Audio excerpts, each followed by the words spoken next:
معلوم ہے کہ حضرت موسیٰ علیہ السلام کو جب تورات پر طلب کیا گیا تو کوہ طور پر تورات دینے کے لیے، تو پہلے 30 دن کے لیے بلایا تھا، پھر 10 دن کا اور اضافہ کر دیا گیا، 40 دن ہو گئے۔ فَتَمَّتْ مِيقَاتُ رَبِّكَ 40 لَيْلَةً۔ اس اثنا میں پیچھے فتنے میں مبتلا ہو گئے بنی اسرائیل۔ سامری اس نے ایک ڈھونگ رچایا اور ایک بچڑا جو ہے وہ سونے چاندی کا بنایا ہوا بچڑا ڈھال کر کھڑا کر دیا۔ اس میں سے کوئی تھوڑی سی آواز بھی نکلتی تھی، کوئی ایسی ہے کہ ہوا گزرتی تھی تو آواز سے آتی تھی۔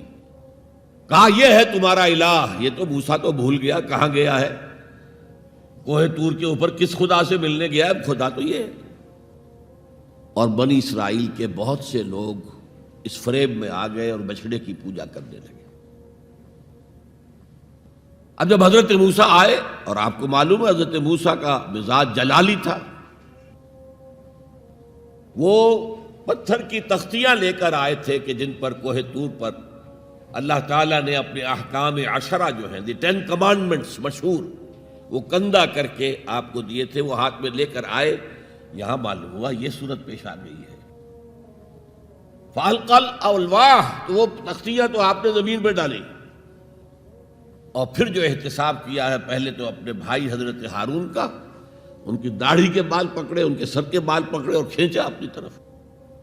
اس نے کہا کہ بھائی مجھے ذلیل نہ کرو لوگوں کے سامنے، میں نے انہیں روکا لیکن یہ تو مجھے قتل کرنے پر تل گئے تھے، اور مجھے اندیشہ یہ ہوا کہ کہیں آپ واپس آ کر یہ نہ کہیں ان فرقت بین بنی اسرائیل، کہ تم نے تو بنی اسرائیل کے درمیان تفرقہ پیدا کر دیا۔ تو میں نے کہا آپ ہی واپس آ کر نپٹے۔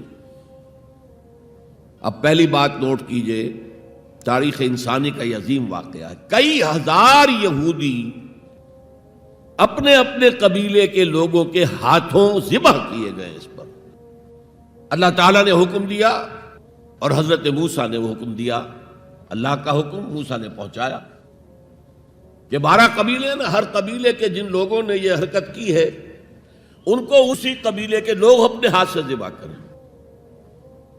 اب یہ بہت بڑی توبہ تھی، بہت بڑی توبہ تھی، بہت بڑی توبہ تھی، اپنے قبیلے کے لوگوں کو قتل کر دینا۔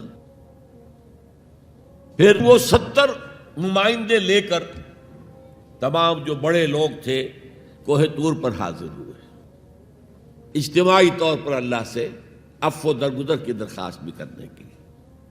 وہاں اللہ نے زبردست زلزلہ بھیج دیا، محسوس ہوا اب سب ہلاک ہو جائیں گے۔ حضرت موسیٰ نے کہا پروردگار تو چاہتا تو مجھے اور اس قوم کو پہلے ہی ہلاک کر دیتا، تو ہمیں نکال کر لایا ہے آل فرعون کے پنجوں سے، تو نے ہمیں نجات دی ہے، تو پروردگار ہمارے لیے اپنی رحمت طے کر دے، لکھ دے، فاکتب لنا، ہمارے لیے طے کر دے، لکھ دے اپنی رحمت۔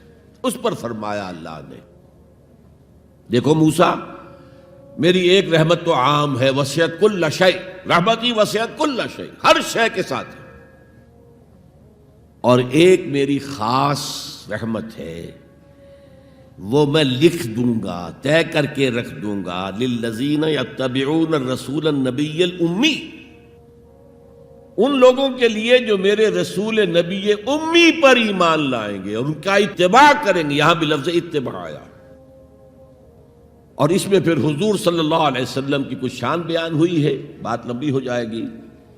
اور پھر فرمایا، یہ گویا کہ اتباع کی تفسیر آ رہی ہے۔ اتباع کا مطلب کیا ہے؟